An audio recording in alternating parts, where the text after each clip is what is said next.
The remoteness of it, the difficulties of it, the vastness of it.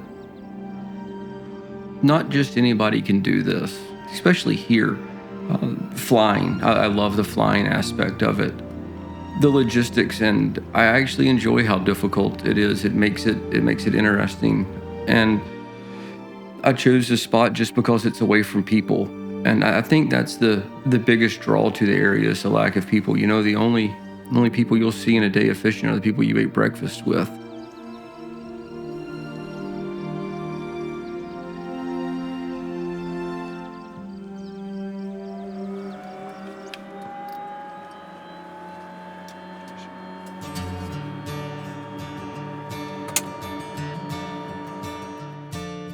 We're about a third of the way down the Alaska Peninsula. The lodge is located about 2 miles from Tidewater. The Cinder River, which is what we fish, is connected to a lagoon. We're about 3 miles upriver from that. So all of our fish are super bright and sea lice up, salmon, big runs of kings and dollies and chum salmon, silver salmon. It's a pretty amazing place. It's pretty much what everybody thinks Alaska doesn't look like.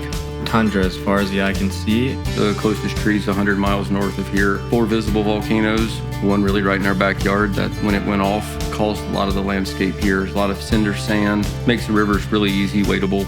They're low gradient and lots of fish. Lots of bears, wolves, all that kind of wild Alaska stuff. When the Bering Sea is 3 miles in back of us, and in front of us is about 35 miles of flat tundra to the mountains of the Aleutian Range and the Pacific Ocean on the other side. It's remote, 100 miles from the closest town, and leaves everybody else behind.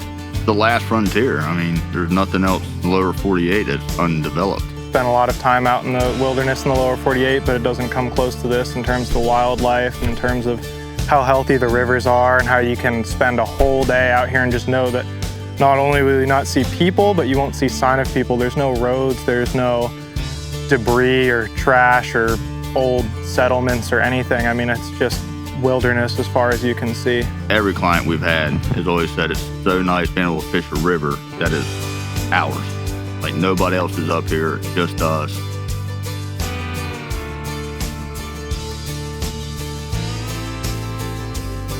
There's no other lodges anywhere near us. There's no lakes above the river that float planes can land on and send rafts down. There's no other boats here. There's no other lodges here. So we really are in the middle of nowhere, and we have the whole fishery to ourselves. In 2019, after having built lodges for other people throughout my career, I kind of got to make my dream come true and build my own lodge. I took all the goods and all the bads from everywhere else that I'd worked in lodges that I'd built and built this place. And I built it with a maximum capacity of 8 guests. Here, you're not just a number. And this is personal. I've made some of my dearest friends in this place. As remote as we are in the middle of nowhere, we have a lot of amenities that a lot of people don't expect. You're not in tents on the ground. We have beautiful carpeted cabins, comfortable beds, heaters in all the cabins, hot showers, flush toilets, you name it. We have the amenities of back in civilization when you're out in the middle of nowhere. Our food is flown in weekly with the clients on the charter, so we're able to get fresh produce and fresh protein every single week. And being in the middle of nowhere, we're lucky to have Betty push out some culinary masterpieces. She keeps our meals simple but delicious and plenty of food. You know, you're out there off fishing all day. You need a big hearty meal. You don't need a 2-ounce piece of meat and something that's all pretty and took 4 hours to design. You know, you need good hearty food. And she does a phenomenal job with that. I mostly try to make dinners that are hearty but upscale, just home cooking. You can't ask for better food at all. Where other parts of Alaska that I've worked in, guiding fishing, you know, there'd be 5, 10, 15 airplanes at the same spot, and people are racing to get water, and that's not what I had envisioned of Alaska when I was a kid and dreamed of coming to Alaska. Just the difficulties of it. I mean, nothing's easy. I mean, every roll of toilet paper, every gallon of gas, every bottle of propane, all the food, all the building materials, everything has to be flown in. The logistics of this place are beyond most people's beliefs until you've been here and experienced it. I like that challenge. With that comes the beauty of this place, the lack of people, and the excellent fishing. Our home water is some of the best water we have. Just being able to walk out your back door and hop in a boat and go fishing, there's a lot to be said for that. Those boats are an animal on their own. They're typical flat-bottom john boats that are 16 feet, that everywhere is used in Alaska. Our rivers that we fish are super low gradient, and they're just full of this really fine volcanic sand, cinder. We use these long-tail mud motors. Having a long tail on there, you can actually use surface drive, and just the ability to go over 2 inches of water for 100, 200 yards is just phenomenal. They afford us the ability to traverse these rivers that otherwise you couldn't traverse. They've opened up areas to fish that are otherwise inaccessible. We have 3 airplanes, 2 on wheels and 1 on floats.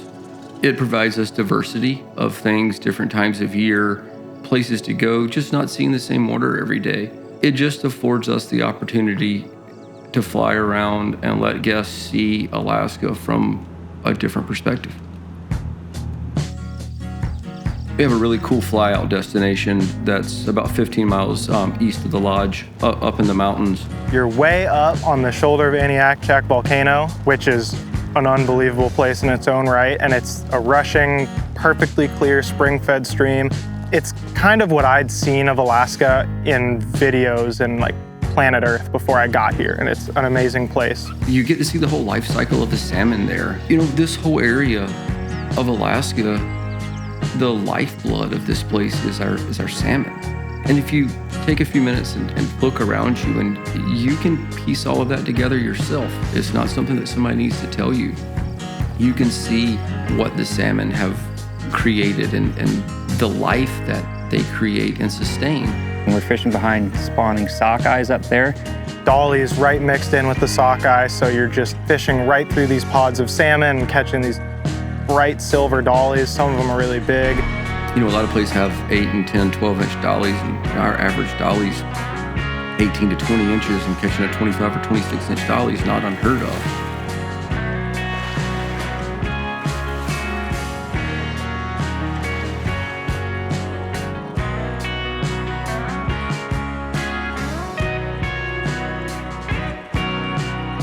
It really is the last frontier. It's the only place you can come up and really get away from people, so you can escape reality and escape the crowds and come up here and get in tune with nature.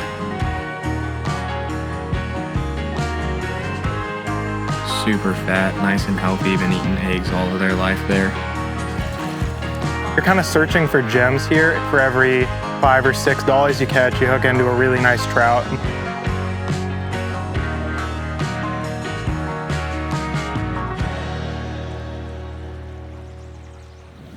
Come on, eat it. It's getting weight. Our largest run of fish by far is our silvers. The silver salmon are the most aggressive of all of the salmon. Our average fish here is 8 to 10 pounds, with catching some 15 to 18 pound fish. Very good table fare, good firm meat.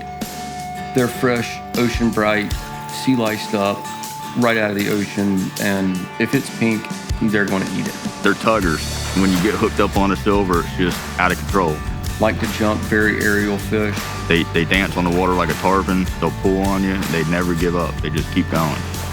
Average anglers catching 25 to 30, 40 fish a day, and 50, 60 fish days are not unheard of. Neatest thing that I find about silvers is their willingness to eat topwater logs. On the slower backwater, kind of frogwater areas, you can throw surface flies, pink wogs, and these aggressive silvers will come up and chase the wogs, and you don't get as many as you do on streamers, but it's 10 times as gratifying. You'll get a lot of chases, you'll get a lot of eats where they miss the fly, which is just as much fun as hooking fish and catching fish.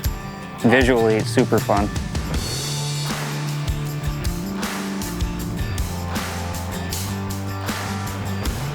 It's untouched. We don't have competition, and we don't have commercial fishing out in front of our river system here.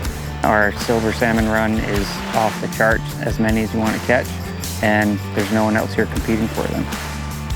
If there was a fish designed for a 7 or 8 weight, it was a coho for sure.